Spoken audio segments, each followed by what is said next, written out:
খুব সম্প্রতি জি বাংলায় একটি নতুন ধারাবাহিকের ঝলক প্রকাশ্যে নিয়ে আসা হয়। সেখানে দেখতে পাওয়া যায় বাক্স প্যাকটা বোঝাই করা একটি বাস গ্রাম থেকে শহরের দিকে এগিয়ে আসছে। পেছনে রয়েছে পাহাড় আর টিম টিম করে জ্বলতে থাকা কিছু আলো। ধারাবাহিকের লট এখনো না জানানো হলেও ধারাবাহিকের নাম প্রকাশ্যে আনা হয়েছে চ্যানেলের তরফ থেকে।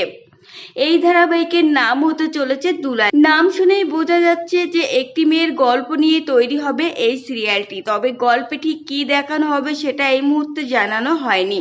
শয়নেন্দু সমাদ্দারের প্রযোজনা সংস্থা ক্রেজি আইডিয়াস মিডিয়ার ব্যানারে তৈরি হওয়া এই ধারাবাহিকের নাম ভূমিকায় কারা অভিনয় করবেন তা নিয়ে খুব স্বাভাবিকভাবেই দর্শকদের মধ্যে কৌতূহল দেখা দিয়েছে।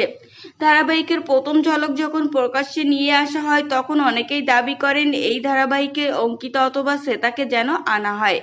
তবে খবর এই ধারাবাহিকের মুখ্য চরিত্রে অভিনয় করতে দেখা যাবে অভিনেত্রী দেবপ্রিয়া বসুকে। এই মুহূর্তে দেবপ্রিয়ার দিদি দেবদ্বিতা কমলা নিবাস ধারাবাহিকে পল্লবীর ভূমিকায় অভিনয় করছেন। দেবদ্বিতা ছোট থেকে অভিনয় জগতের সঙ্গে যুক্ত, ইতিমধ্যে বেশ কিছু ধারাবাহিকে অভিনয় করছেন তিনি। তবে যদি দেবপ্রিয়া এই ধারাবাহিকের নাম ভূমিকায় অভিনয় করেন তাহলে এই প্রথম কোনো সিরিয়ালের নায়িকা ভূমিকায় অভিনয় করবেন তিনি। তবে এর আগে স্টার জলসায় অনুরাগের ছোঁয়া ধারাবাহিকে সোনার চরিত্রে অভিনয় করে দর্শকদের নজর কেড়েছিলেন দেবপ্রিয়া।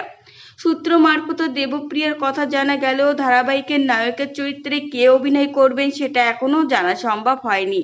যদিও এইটুকু জানা গিয়েছে কিছুদিনের মধ্যেই পুরুলিয়ায় শুরু হয়ে যাবে ধারাবাহিকের শুটিং। এবার দেখার পালা দেবপ্রিয়া কার বিপরীতে জুটি বাঁধতে চলেছেন ধারাবাহিকে। তো ফ্রেন্ডস, এই ছিল আজকের ভিডিও। আপনাদের যদি এই তথ্যগুলো ভালো লেগে থাকে অবশ্যই ভিডিওটিকে একটি লাইক করবেন আর চ্যানেলটিকে সাবস্ক্রাইব করে সঙ্গে থাকবেন।